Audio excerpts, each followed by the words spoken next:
Hello, everybody, and welcome back to Cure for the Common Game. Today, we're going to talk about everybody's favorite ally, five-color ally, actually. I love the fact that he has domain in his mana cost.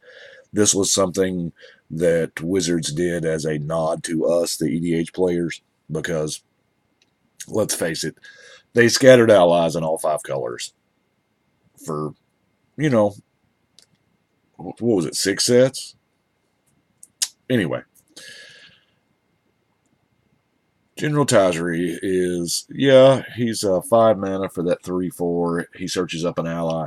Now, it's ally creature. I could not, before we get into the creatures, which, by the way, this may be the most focused tribe that I've ever done because, oh my gosh, they printed for it. Now, let's get into the non-ally cards. I had to go this route because, let's face it, he led the allies. So had to throw in the ally of Zendikar Gideon. Now, March from the Tomb is my only enchantment. I'm sorry, sorcery. I have two sorceries actually.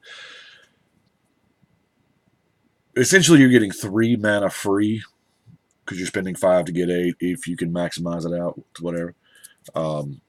Allied reinforcements, you're going to get 2 2s. As where join the ranks, you get 1 1s. And make a stand is our, please don't kill my things this turn card. Now, Stoneforge Masterwork is just a beating in a stick. Captain's Claws, the Coalition Relic, good 5-color artifact.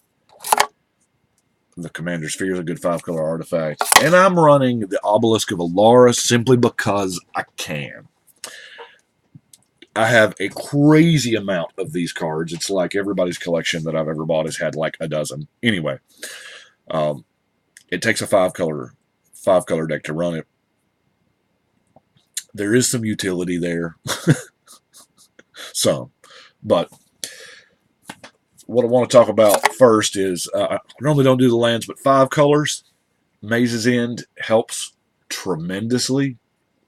It's not that it doesn't per se pull off many wins, although it can. Especially if your 5-color deck is running something like the the dang artifact that when something comes into play, tap to untap it. Yeah, that thing. Anyway, it's really good for that. But it more or less, this is a Thawing Glaciers for duels. This is a Gilgate Thawing Glaciers, and it can help smooth out your mana. This is a 5-color deck, and every now and then, it'll get there. Okie doke. Let's jump into the allies, all gajillion of them. I'm not going to talk a whole lot about a lot of these because they all do things. Allies, this guy right here is really good. Any color. Your creatures that tap for any color or produce any color mana is absolutely amazing. But it's allies, in my opinion, are a lot like slivers because they help other allies.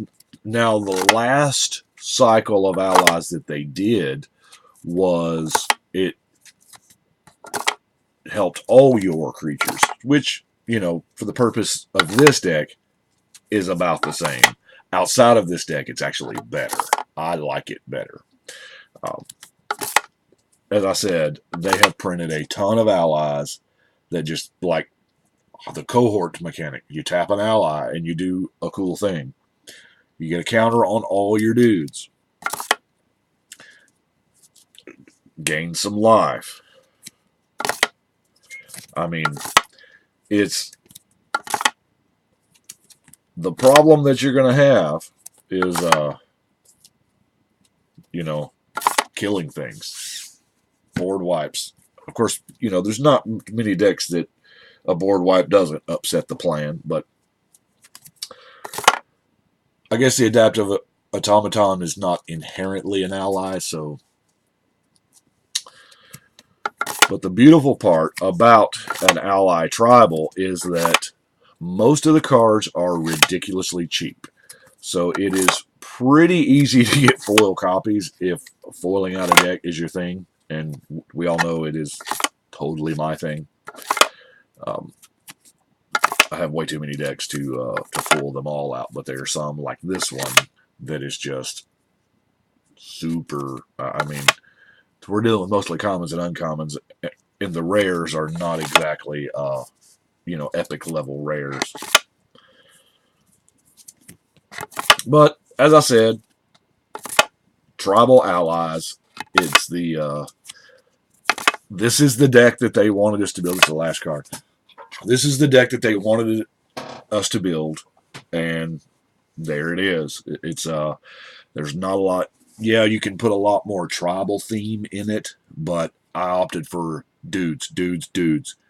But that's what I've got. This pretty short video. I didn't want to go over every single ally.